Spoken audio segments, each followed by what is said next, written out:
Indeed, it is now 27 minutes to 8. Our guest editor this Boxing Day morning is the UK's chief scout, Dwayne Fields.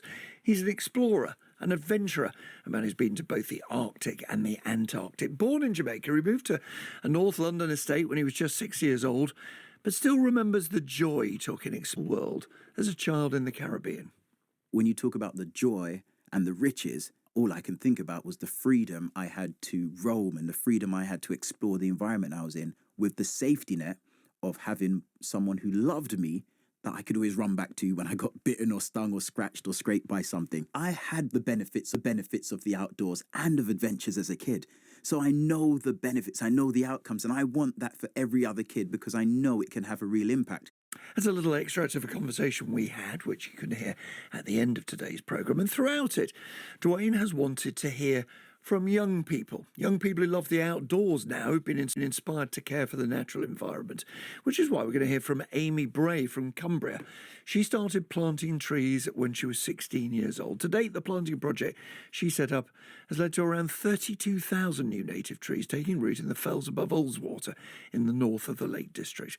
5 years on, aged 22, she leads the environmental education charity Another Way, a charity she set up when she was just 16 to help inspire and empower other young people to fight for nature.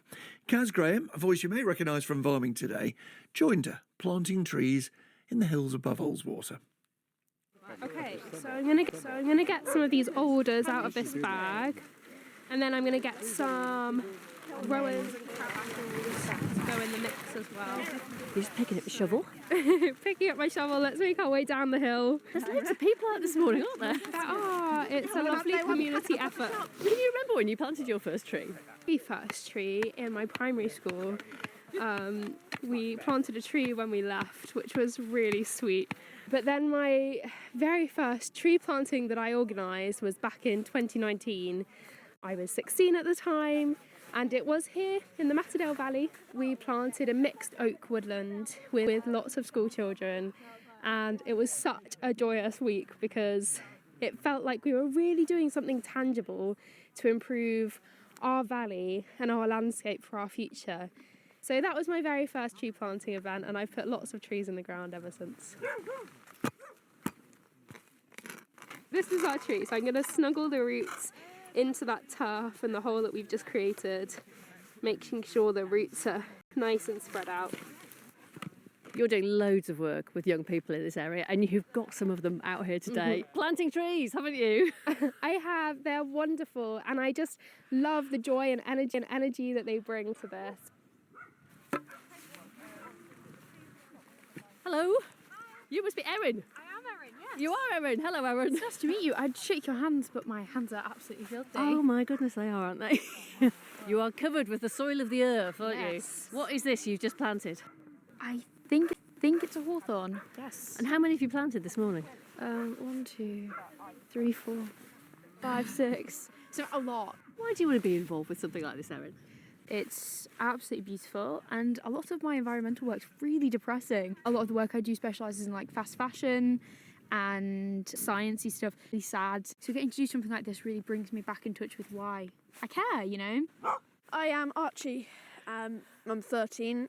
When I grow up, I don't want the whole world to be filled with like bad things like carbon, whatever. I don't want that, so I've decided to sign up for this because I want like a bright future. I want to have breathable air. I want to have eco-friendly transport, all that kind of stuff. What one thing do you think you would suggest to people to do if they want to make a difference? Oh, an easy thing to do is just plant one tree. You could. So I'm just planting one of these trees. I think it's a thorn. I'm Matilda and I'm 16. You led a tree planting project at your school, didn't you? Yeah, at Cockermouth we got 400 trees from the Woodland Trust, and we got students from like year 7 to year 13 to come and help us plant them. And I think it's really lovely to kind of rewild the areas around our school. I'm Lily. I'm 15. I'm in year 11 at Carlton Private School. We're currently working on a wetland bog area in our school grounds. It's going to be quite small, but we're really hoping to like introduce wildlife and increase biodiversity with it. So at the moment, we've been collecting over 2,000 water bottles, and we've made a water bottle greenhouse to go kind of alongside it. A greenhouse made out of plastic bottles? Yeah. How do you do that? Well, you like cut off the bottoms and then like stack them on top of each other. And have you grown anything in it yet?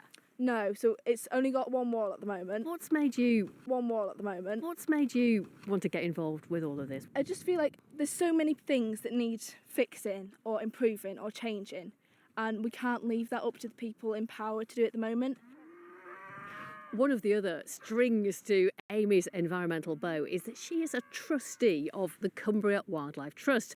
Jane Wilson is the Trust's deputy chair, and she's also out planting trees this morning. Jane, Amy's charity has led to tens of thousands of trees like these ones being planted today. Tell me what the environmental benefits of planting are from a Wildlife Trust perspective.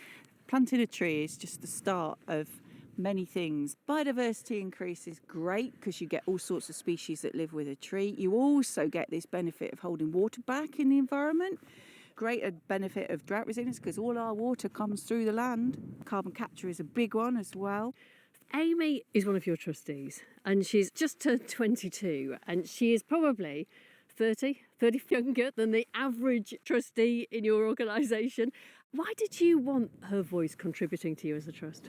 We recognised that our trust was veering on the side of over 50, and we absolutely understand that the way that our world is going to recover is through the actions of young people now. Us old ones, we've been here long enough to do the damage. We can do as much as we can, but the future custodians of our planet are young people like Amy, and it's so important to get their views on the board. When I grow up, when I'm 29, irreversible climate tipping points will have been reached, and that will have profound consequences. What would you say to somebody who is thinking, I feel a bit overwhelmed by the climate crisis, but I'm only me here? What one thing would you suggest that somebody could do just to make a bit of a difference?